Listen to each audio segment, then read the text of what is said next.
Ahora vamos a ver algunos de los propósitos de la Cena del Señor, ¿sí? ¿Por qué tomamos la Cena del Señor? ¿Qué propósitos tiene esa cena? Vamos a ver algunos de ellos. Dice, Primera de Corintios 10, del 15 al 21.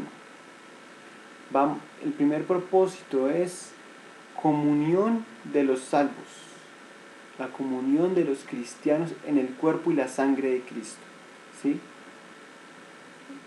Vamos a mirar lo que dice la palabra. En 1 Corintios 10, 15 hasta el 21. Como a sensatos os hablo, juzgad vosotros lo que digo. La copa de bendición que bendecimos, ¿no es la comunión de la sangre de Cristo? El pan que partimos, ¿no es la comunión del cuerpo de Cristo? Siendo uno solo el pan, nosotros, con ser muchos, somos un cuerpo, pues todos participamos de aquel mismo pan. Mirad a Israel según la carne. Los que comen de los sacrificios no son partícipes del altar. ¿Qué digo pues? ¿Que el ídolo es algo o que sea algo lo que se sacrifica a los ídolos? Antes digo que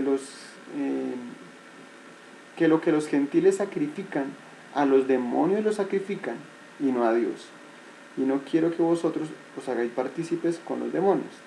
No podéis beber de la copa del Señor y la copa de los demonios. No podéis participar de la mesa del Señor y de la mesa de los demonios. ¿Qué está hablando acá?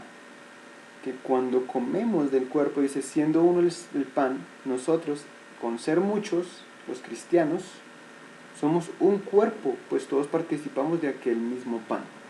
¿Qué estamos haciendo? Que cuando participamos de ese pan, de esa cena del Señor, ¿sí? Sabemos que estamos recordando que somos uno solo, porque el cuerpo de Cristo, molido en la cruz, su cuerpo físico, molido en la cruz, es representado a través de un pan, simbólicamente, ¿cierto? Cuando comemos de ese pan, estamos recordando que Jesús nos hizo uno.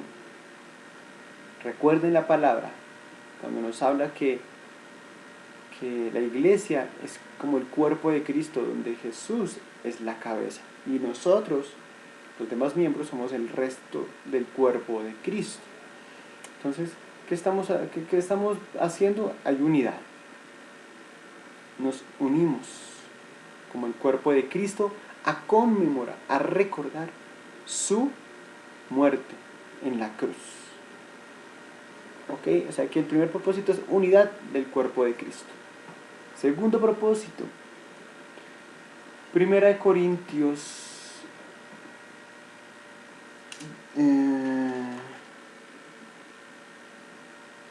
para ver si creo que no apunte bien el versículo, denme un segundo.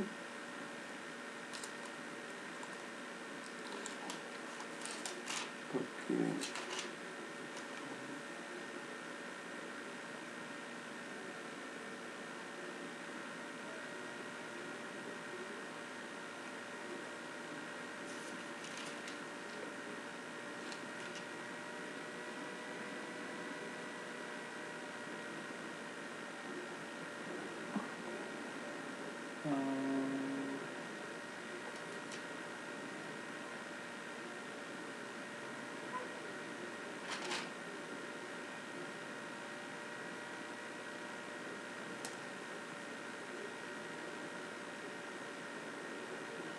ok, aquí está, perdón es que no apunte bien el versículo.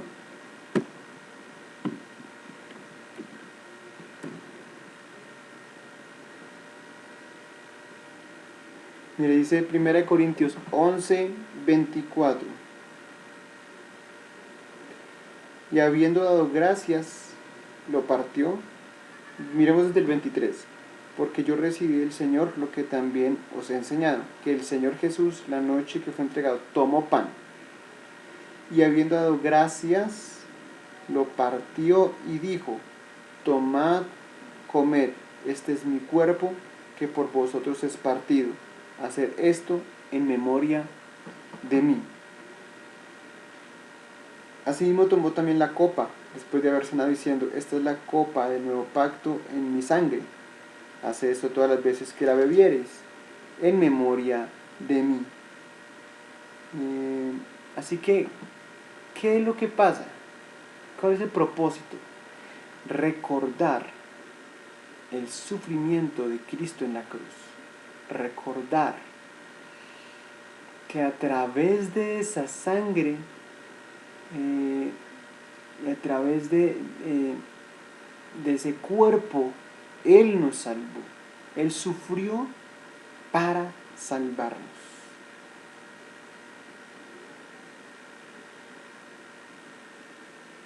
Recordamos que esa sangre limpió nuestros pecados. Que en ese cuerpo quedaron todas las maldiciones, que por sus llagas fuimos sanos, que ese cuerpo nos dio, su cuerpo y su sangre que fueron destruidos, fueron molidos, su cuerpo, y esa sangre que derramó fue por nosotros, por amor a nosotros, para darnos salvación, perdón de pecados. Pero recuerden que al tomar este vino y este pan, nosotros no estamos tomando la sangre de Cristo y nos limpia los pecados. No, ya vamos a ver más adelante esto. ¿Sí? Pero bueno, el otro propósito es que recordamos, traemos a memoria el sacrificio de Cristo, su sufrimiento en la cruz. ¿Listo? El tercero, vamos a verlo. El tercer propósito es proclamar la muerte de Cristo. Primera de Corintios 11:26. Dice así el siguiente versículo: así pues, todas las veces que comieres de este pan y bebieres de esta copa, la muerte del Señor anunciáis hasta que Él venga. ¿Qué es lo que estamos haciendo? Proclamando, anunciando la muerte de Cristo. Que Cristo murió por nosotros hasta que Él venga. Así que tenemos que hacer esto hasta el día que Él venga. Estamos recordando su muerte. Ahí es cuando tomamos la cena del Señor. Estamos recordando su muerte en la cruz del Calvario, anunciando, predicando que Jesús murió por los pecados de la humanidad para darnos salvación. Eso es lo que anunciamos, eso es lo que proclamamos. ¿Listo? Otro propósito, el siguiente. El siguiente. La cena del Señor proclamamos, con la cena del Señor proclamamos que Él vendrá de nuevo. Ahí volvemos otra vez a ese versículo. Dice: así pues, todas las veces que comieres de este pan y bebieres de esta copa, la muerte del Señor anunciaréis hasta que Él venga. Entonces, ese es el mismo versículo. 1 Corintios 11:26. Estamos anunciando que Jesús vendrá de nuevo. Que Jesús vendrá de nuevo. Estamos anunciando eso. Cada vez que tomamos la cena del Señor, decimos: el Señor vendrá por nosotros. ¿Listo? Ahora, vamos a conocer otros aspectos acerca de la cena del Señor. Por ejemplo, que es algo que se debe hacer con regularidad. Vamos a ver Hechos 2:42.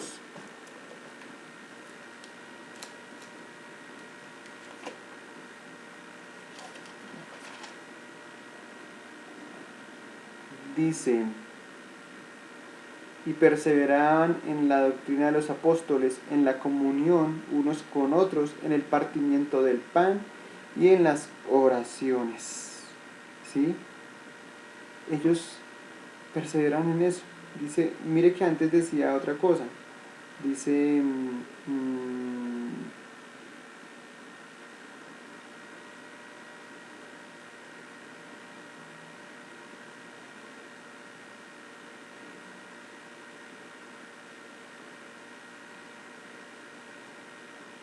no, perdón, sí, ese es el mismo versículo, es que pensé que era otro pasaje bíblico, pero no, sí. Dice que perseveraban en la doctrina de los apóstoles, en la comunión unos con otros, la comunión, en el partimiento del pan y en las oraciones. Ese partimiento del pan está hablando de la cena del Señor. Ellos lo hacían con regularidad. Por lo general la iglesia lo hacía el primer día de la semana, que es domingo. Casi siempre que celebraba la iglesia celebraban la cena del Señor, por lo general lo hacían el primer día de la semana, que era domingo. Por lo general nosotros los cristianos también la celebramos el día domingo, pero también pues hay algunas excepciones de algunos eventos que se hacen. Pero pues bueno, lo importante no es el día, sino lo importante es lo que celebramos, lo que recordamos en la cena, pero debe hacerse con regularidad. ¿Listo?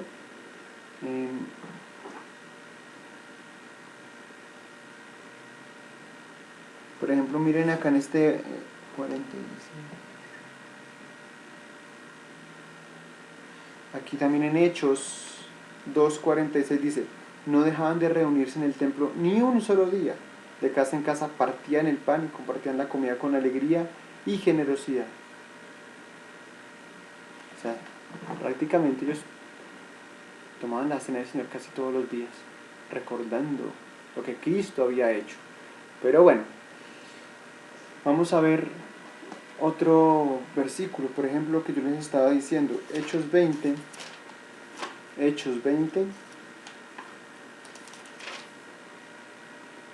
27.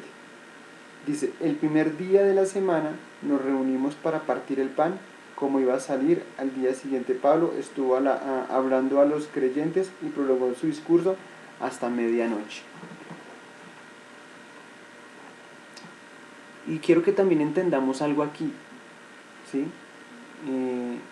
Pues que la cena del Señor, otro aspecto que tenemos que tener en cuenta de la cena del Señor, es que es para creyentes, es para los del cuerpo de Cristo, es para los que creímos en Cristo, los que recibimos a Jesús en el corazón, los que ahora somos salvos. Para nosotros es la cena del Señor, no es para los incrédulos, no es para los que no quieren nada con el Señor, porque ya más adelante vamos a ver que esto trae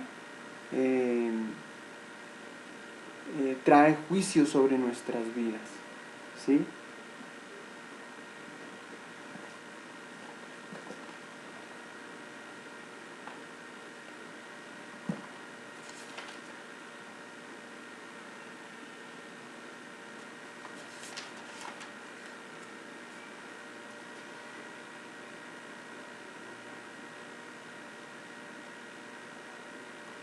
Bueno, entonces, otro tema que tenemos que tener en cuenta, es que cuando tomamos el pan, comemos el pan y tomamos el vino,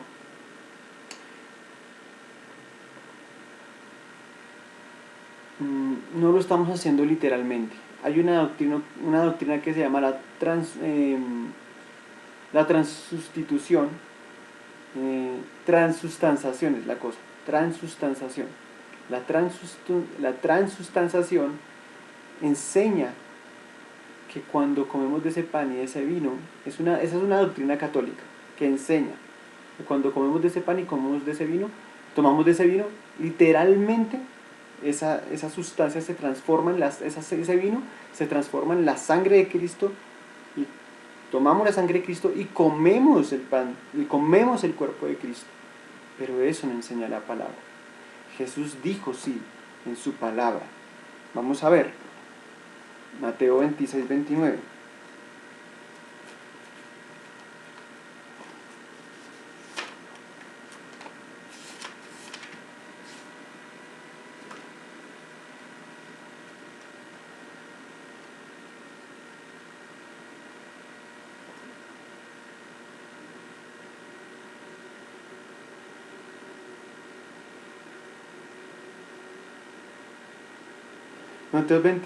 Mateo 26, 26 al 29 dice: mientras comían, Jesús tomó el pan y lo bendijo, luego lo partió y se lo dio a los discípulos diciendo: tomen y coman, este es mi cuerpo. Después tomó la copa, dio gracias y la ofreció diciéndoles, beban de ella todos ustedes, esta es mi sangre del pacto, que es derramada por muchos para perdón de pecados. Aquí está hablando Jesús. Sí, él está diciendo, tomen de este es mi cuerpo, esta es mi sangre, pero está hablando de lo que iba a suceder y de la simbología que tenía esto.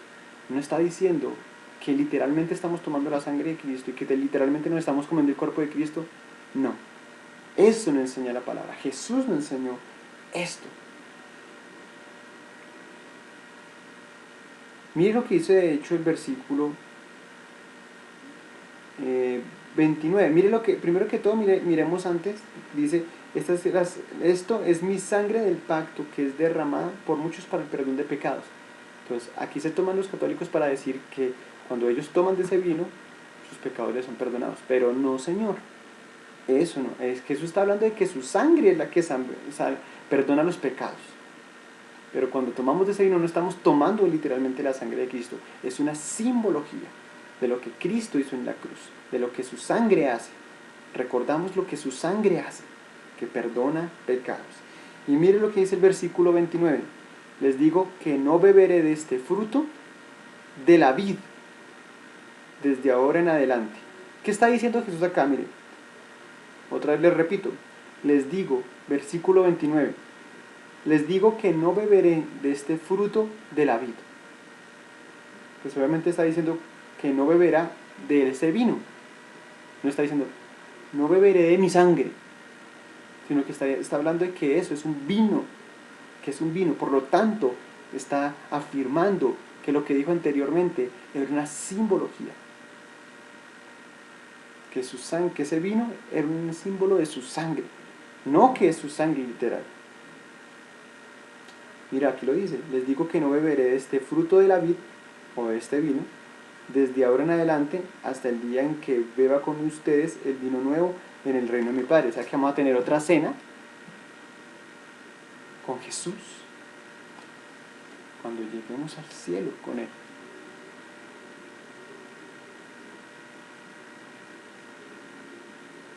Hasta el día en que beba con ustedes vino nuevo en el reino de mi Padre allá, con el Señor. Excelente.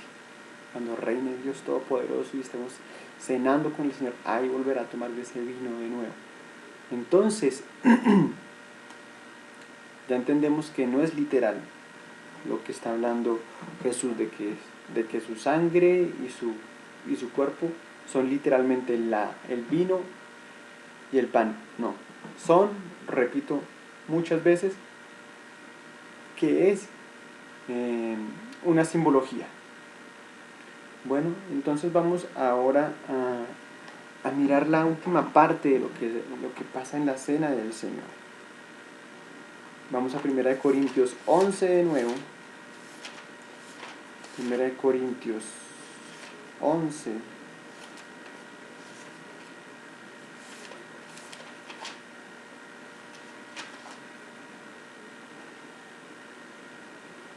Versículo 27. Pablo acá está enseñando acerca de la cena del Señor.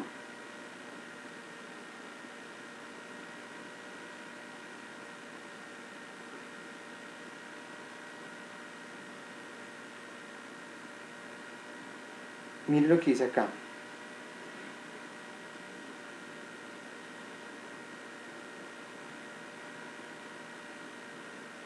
De hecho, cuando se reúnen, ya no es para comer la cena del Señor, porque cada uno se adelanta a comer su propia cena, de manera que unos no se quedan con de manera que unos se quedan con hambre mientras otros se emborrachan. ¿Acaso no tienen casa donde comer y beber? ¿O es que menosprecian a la iglesia de Dios y quieren avergonzar a los que no tienen nada? ¿Qué les diré? ¿Voy a elogiarlos por esto? Claro que no. Entonces, la cena del Señor es algo solemne. Eso no es, ese pan y ese vino no es para que nos tomemos y comamos y nos llenemos así. No, ese no es el propósito. Simplemente es tomar ese vino y ese pan para hacer la conmemoración unidos todos al mismo tiempo, haciendo lo mismo, recordando el sacrificio de Cristo, ¿sí? No es para ir allá y tomarlo como, eh, como el desayuno o algo así, no, es algo muy, muy sagrado que se tiene que respetar, ¿sí? Pero Pablo está reprendiendo a ellos porque decían, no, es que ustedes cogieron eso para comer y emborracharse, porque la iglesia de Corintios tenían algunos problemas de pecado moral, ¿sí? Y eran como un poco alocados y carnales, cristianos carnales, y en la iglesia pues también hay cristianos carnales, y muchos, yo creo que muchos dicen, uy, y piensan y no han comido nadie, uy, Dios mío, voy a tomarme esta cena porque tengo hambre. Hay gente que lo hace, que se toma la cena no con el propósito que tiene realmente la cena, sino para comer alguito y llenarse un poquitico el estómago. Pero no, eso es comer la cena indignamente, sin saber realmente lo que se está haciendo. Vamos a ver ahora lo que Pablo dice también acerca de eso, de tomar la cena indignamente. Eso tiene varios significados. Dice, por lo tanto, cualquiera que coma el pan o beba la copa del Señor de manera indigna, será culpable de pecar contra el cuerpo y la sangre del Señor. Así que cada uno debe examinarse a sí mismo antes de comer el pan y beber la copa. Porque el que come y bebe sin discernir el cuerpo y come y bebe su propia condenación. Por eso hay entre ustedes muchos débiles y enfermos, e incluso varios han muerto.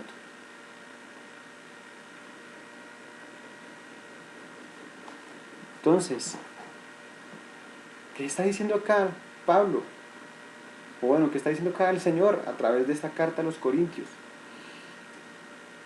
Que el que coma indignamente o beba indignamente esta copa, sin examinar lo que está haciendo, sin examinarse a sí mismo, está trayendo condenación a su vida, está pecando contra la sangre y el cuerpo de Cristo, está pecando contra el sacrificio, está por decirlo así, faltando al respeto, al sacrificio de Cristo, y le está fallando, y eso es pecado. No honrar el sacrificio de Cristo, no está honrando el sacrificio de Cristo, y eso es pecado, y eso trae juicio.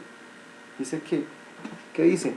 ¿Qué viene? Dice, por eso hay entre ustedes muchos débiles, enfermos, e incluso varios han muerto. Mira, hay personas que han muerto porque toman la cena del Señor indignamente, están débiles o enfermos. ¿Por qué? Por tomar la cena del Señor indignamente. ¿Por qué? ¿Qué significa tomarla indignamente? Bueno, primero lo que yo les había dicho, no tomarla pensando o que se toma ese vino y se come ese pan sin pensar lo que se está haciendo. De pronto algunos lo hacen por puro ritualismo, por ritual, por no quedar mal, porque los demás lo hacen, pero no. Cuidado con eso, porque yo tengo que tomar ese vino y comer de ese pan dignamente. Dignamente. Eso no es un ritual de una tradición y ya.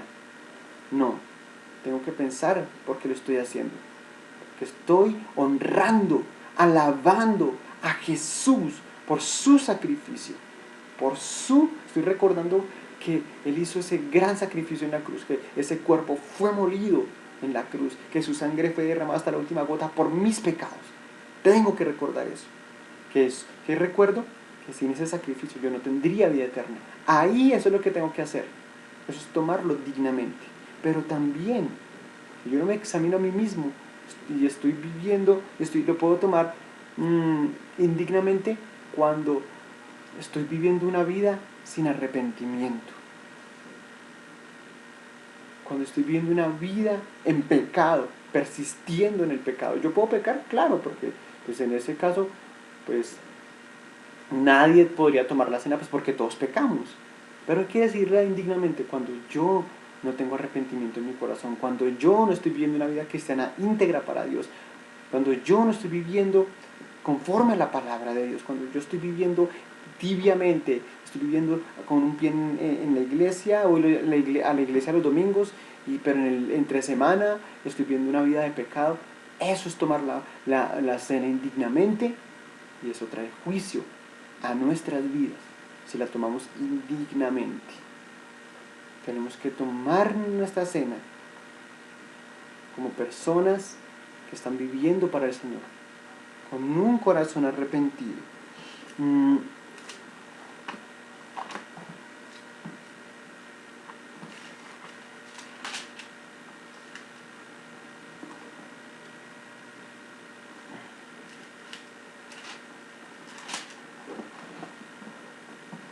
Así que mire lo que dice acá.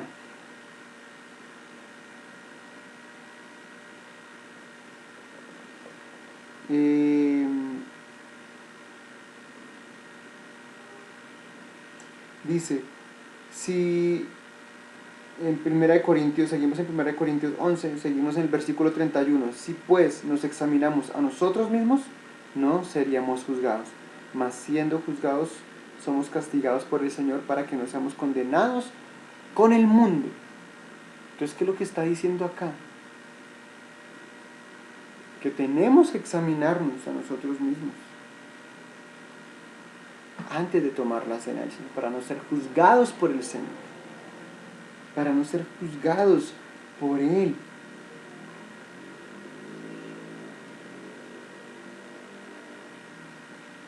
Así que no tomemos la cena del Señor si estamos viviendo una vida de pecado constante, repetitiva, cuando no tenemos un corazón dispuesto a arrepentirnos y a cambiar.